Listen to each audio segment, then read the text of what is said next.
Hello guys, and welcome to a brand new video from me, Pickles Park Reviews. Now as you can see, this isn't my usual setup. It's because I'm currently on holiday in Malta. That's why there hasn't been a lot of videos over the past few weeks since my initial Spider-Man Far From Home review, which I will actually get to at the end, because there should have been more videos, but there weren't. But anyway, I'm here enjoying a lovely holiday in Malta, and obviously I didn't expect to be making any videos. However, there was some news that did come out, and you'll obviously be aware. It was Spider-Man related news. Now, I'm a massive Spider-Man fan. He is the first superhero I was properly introduced to, the first superhero that made me love superheroes, and he's always remained my favourite superhero.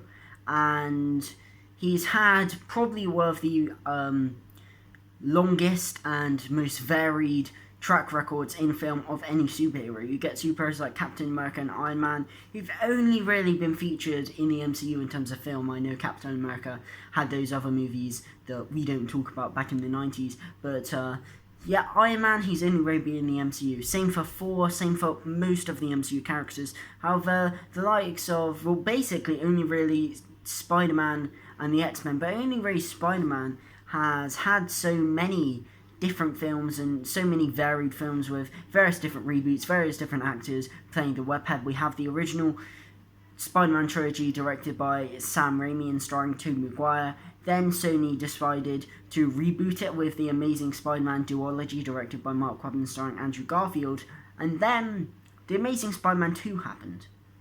Now, I quite like The Amazing Spider-Man 2. It's a flawed film for definite. I'm not going to sit here and tell you that it's a perfect movie or it's even a great movie. But I do enjoy it. I think it looks cool, and there's some great action set pieces. The CGI looks good. There's some awesome Spider-Man web slinging scenes. I know that all just seems aesthetically, pleasing things, and it's nothing to do with the real story. But ultimately, there are a lot of story beats that I do like in there. I like Andrew Garfield,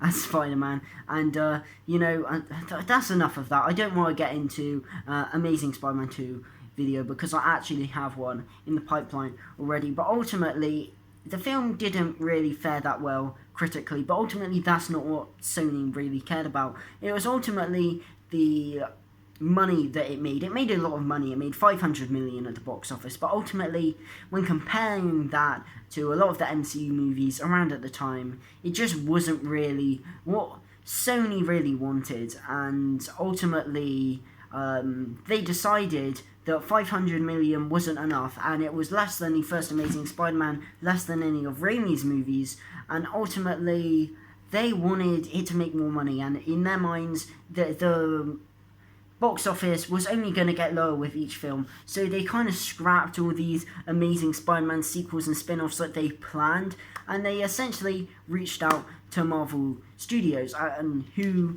they knew liked Spider-Man, obviously, and obviously the whole thing is that Marvel went bankrupt back in the 90s and sold off all the rights to different characters, which is why X-Men went to Fox and Spider-Man went to Sony. Obviously Fantastic Four went to Fox, Daredevil went to Fox, but that ultimately expired. Incredible Hulk and Namor went to Universal, etc, etc. But ultimately, if you don't use the character for so long, the rights expire and go back to Marvel Studios, like what happened with Daredevil. And ultimately, obviously, Marvel wouldn't avoid the IP of basically their flagship character in all aspects. I know Iron Man, Captain America are more popular within the MCU, but ultimately before the MCU and basically across all fronts, Spider-Man is their flagship character, and obviously they won't want the IP to be damaged. And also, Kevin Feige did offer some advice when he didn't need to about The Amazing Spider-Man 2 that ultimately wasn't really taken by the team who made The Amazing Spider-Man 2. That's besides the point. But ultimately, you could clearly see the Marvel Cinematic Universe, Kevin Feige, Disney, clearly wanted these Spider-Man movies to be good. So Sony essentially reached out to them and said, hey, you can help us make these movies. You can have some creative control in these movies. We will finance them, but you can have some creative control joint with us, and you also get 5% of all profits. and ultimately you can then use the character in some of your crossover movies. And Marvel said, yeah, let's do this. This is obviously a very cushy deal for Sony, but given the fact that Marvel already make all the money from the merchandising rights, ultimately it was probably a good deal for Marvel as well. But this was a very rare deal, a very weird deal really. A lot of people probably mistakenly thought that Marvel had bought the rights to Spider-Man, and this was not the case. It was a very strange deal, and ultimately it was always going to end in disaster.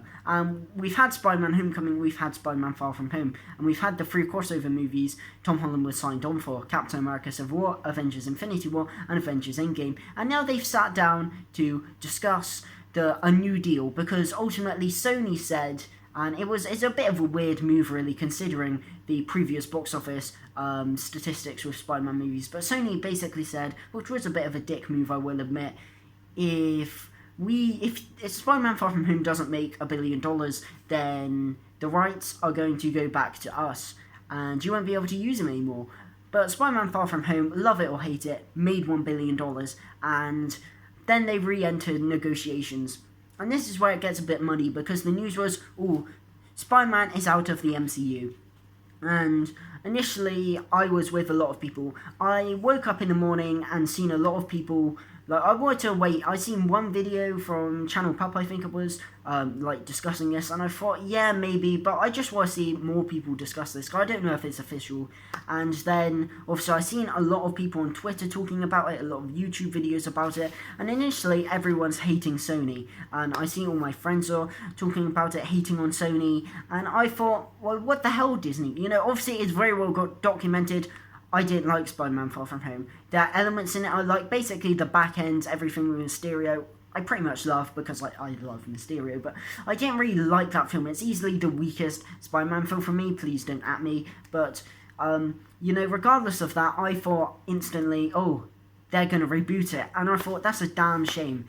After liking the Amazing Spider-Man series, seeing that cancelled after 2 movies, I just felt so sad that we were going to see that again. Yet another Spider-Man film series was going to end prematurely after the 2nd movie. It's like the 3rd movie curse. Spider-Man 3 wasn't as good as it should have been. The Amazing Spider-Man 3 never happened. Now, Spider-Man 3 in the MCU wasn't going to happen. I thought, oh my god, they're rebooting Spider-Man. Regardless of what I thought from Far From Home, I really disliked this. I felt sorry for Disney, for John Watts, for Tom Holland and his fellow actors, everyone behind the scenes putting their effort into these movies, basically being taken away.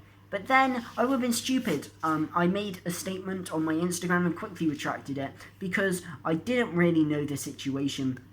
And then, there's been various articles, I think the main one from Deadline. I then looked up on this, I watched a few videos about it, and then ultimately realised that actually no, this is not the case.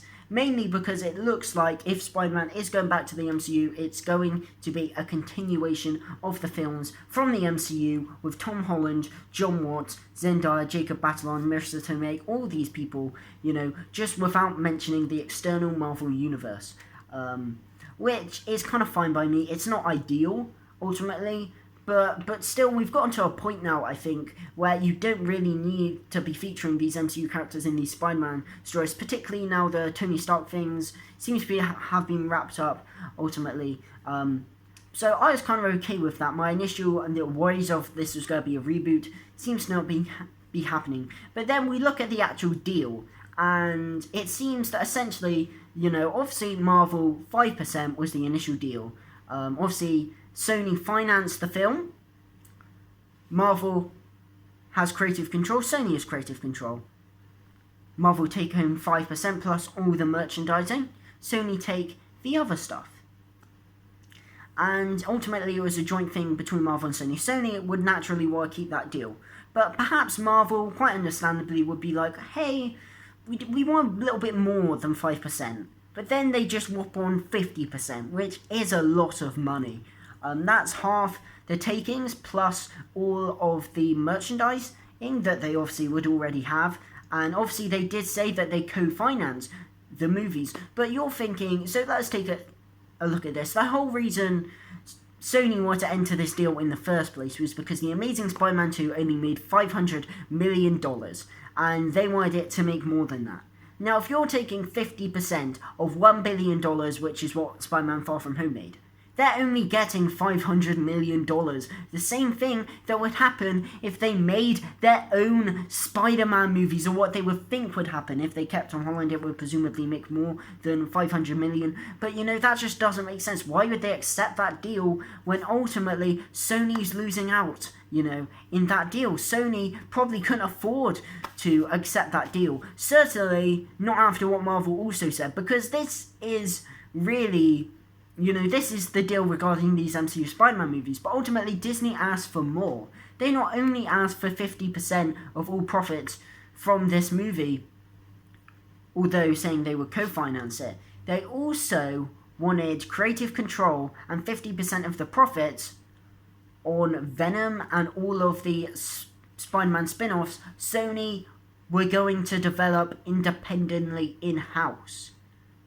Why would they accept that deal? Sony couldn't afford to accept this deal because look at the amount of money they'd be losing. And ultimately the thing is, regardless of whether you think Venom is a good movie or a great movie, ultimately it's been a mixed critical reception. I'm not the biggest fan of it, I'll admit, but you can't deny it made a lot of money. It was a hit success at the box office. So ultimately Sony would be thinking, it's not another Amazing Spider-Man 2 because regardless of the critical reception, it still made loads of money at the box office.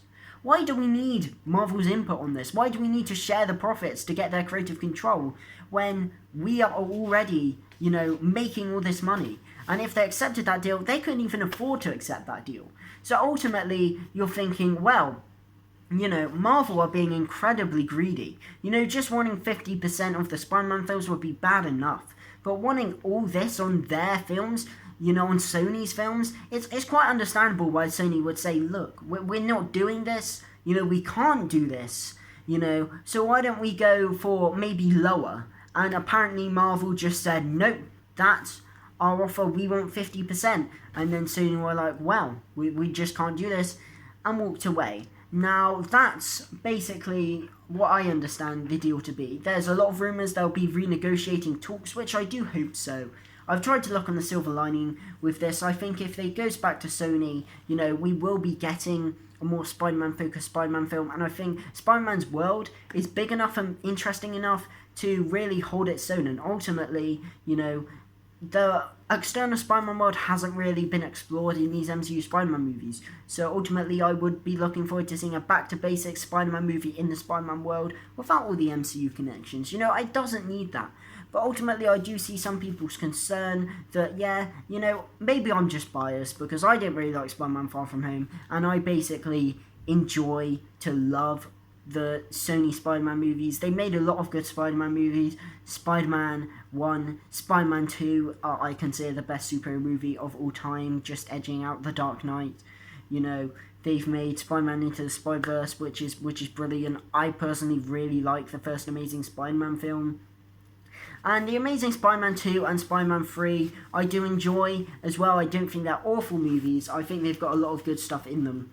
And ultimately, I get if people don't like these movies, they may be a bit worried. But ultimately, who says that Sony are going to do a bad job? Who says that Sony are going to screw it up? People saying that Spider-Man has been taken from them and that this is the end of the world. Really, that's not the case. It's not a certified job that Sony are going to mess this up. And yes, Sony have made some poor films in the past.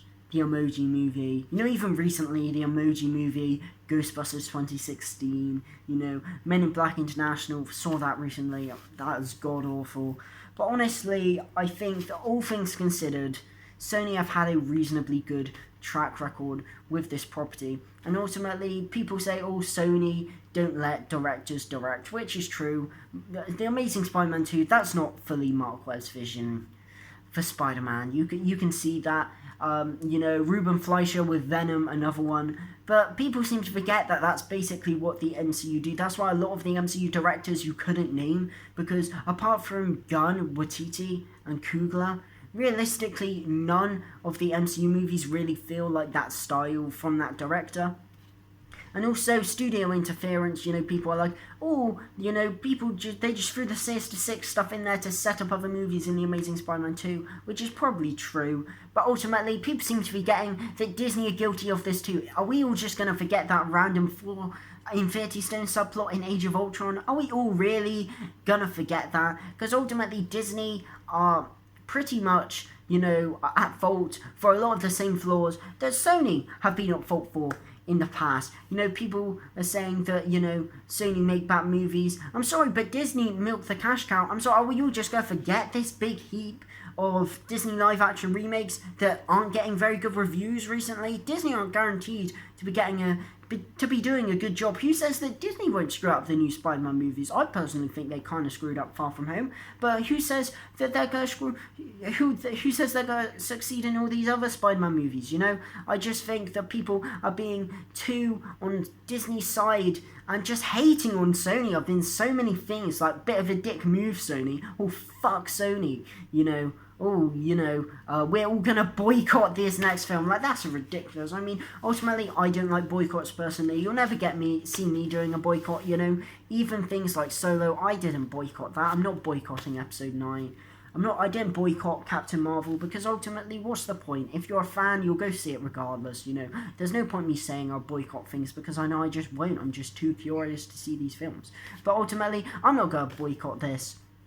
And ultimately, if you're a Spider-Man fan, you'll go see it regardless. I think people acting like Sony's come and taking the character away is just a bit ridiculous, to be honest, because ultimately both sides are to blame. Both are companies. This deal is purely being looked at from a business standpoint from both companies. If Disney really cared about the fans, they would have lowered their money intaking to put Spider-Man in the MCU, but they didn't. So ultimately, none of these companies care about the fans, and I do feel a bit sorry for Sony. Not too much. They're a big company.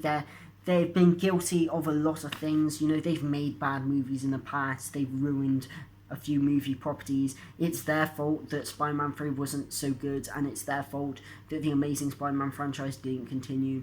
But ultimately, I do feel a bit sorry for them, mainly because both sides are at fault, yet Sony's just getting all the shit out of them, all the hate. Like, for God's sake, guys, just calm down. People treat Disney like gods now, and it just kind of frustrates me.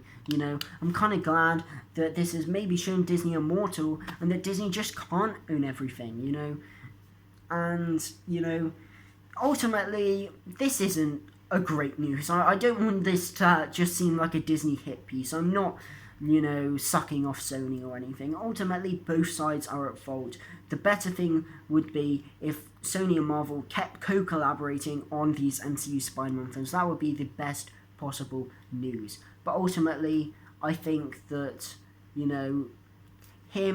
a continuation of these films just disconnected from the MCU isn't the worst thing in the world, and people should stop acting like it's the worst film in the world realistically.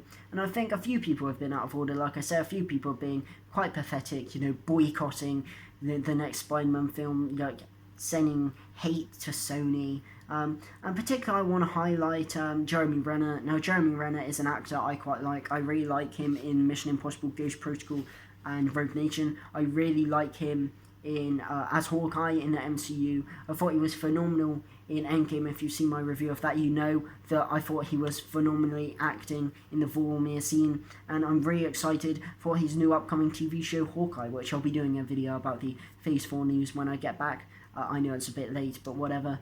But ultimately, he put out a tweet basically saying, Sony are being, this isn't his exact wording, but he's essentially saying, Sony should just give Spider-Man back to the fans, back to Disney, because it's what Stan Lee would have wanted. I know that's not the exact wording of the tweet. If I was at home, I'd actually have written out the tweet and I would have edited it in. As I'm on holiday, there's no editing in this video, so ultimately I can't get the exact wording of the tweet. But ultimately, this really disgusted me.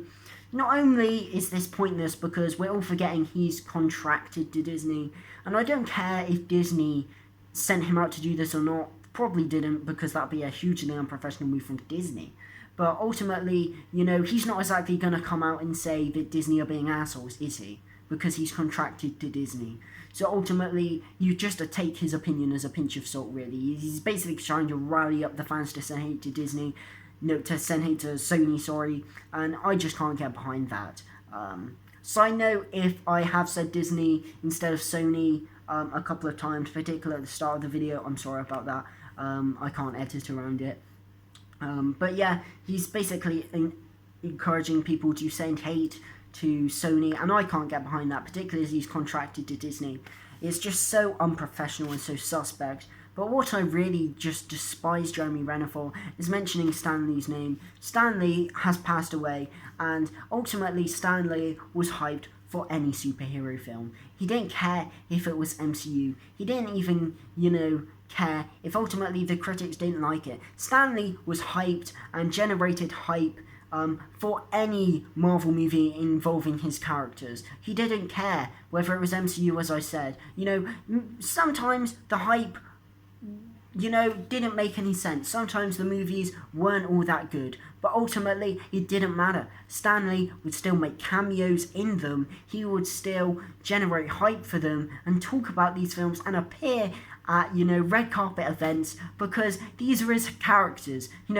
Acting like the MCU is the only thing Stan Lee would be happy with is just utterly, just what, Stan Lee is basically been on board for every single, movie featuring his characters because Stan Lee is ultimately, he's the godfather of Marvel, and I just think it's in particular poor taste as Stan Lee has sadly passed away, trying to presume what he's saying and ultimately using, the opinions that we don't have, presuming the opinions of a dead man just to get positive clout for Disney is so unprofessional and is honestly kind of disgusting. I can't believe Jeremy Renner did that. And yeah, honestly, I'm very annoyed about that actually, because I like Jeremy Renner, but honestly that was such an unprofessional move, trying to rally people up to hate on Disney and using a dead man's legacy to do that is just honestly horrible. But ultimately, this video probably won't mean anything, because hopefully Marvel and Sony will, work it out and will, work out a deal. But ultimately, if that's not happening, which is unfortunate, I don't think it's the worst thing in the world. But, yes, ultimately, I will be doing videos back when I get home. I have been trying to do videos. I had a video, Spider-Man Homecoming and the Bizarre Flaws of Spider-Man Far From Home. I had that up. I was really proud of it, actually. I edited it like a video essay with clips and everything. I was really proud about that. I recorded that, about a week after I, uploaded my Spider-Man Far From Home review. But ultimately, Sony copyrighted it, they copyrighted it again, and I tried to work around it, and it just wasn't possible. I flipped it, I changed the clips, zoomed in and botched the clips. It didn't make a difference, unfortunately. So I will try and re-edit that. When that'll be out, I don't know, because I'm just can't be bothered to do it, actually, because it's causing me so much hassle. But ultimately, that will be out, and there'll be more content coming soon as well, along with me talking about Phase 4 and what I'm excited for, and also a Spider-Man retroactive review series. But, thank you guys for watching this video. Obviously, it's not the best edited because I'm out. I'm recording this and uploading this on my phone, so it's not going to be great. There's no editing involved. This is completely unscripted. But I hope you enjoy just my thoughts on this anyway. Ultimately, it's not great news, but it's not the end of the world either. And people should stop trying to boycott this because it's pointless. Both sides are at fault, and hopefully they just work something out.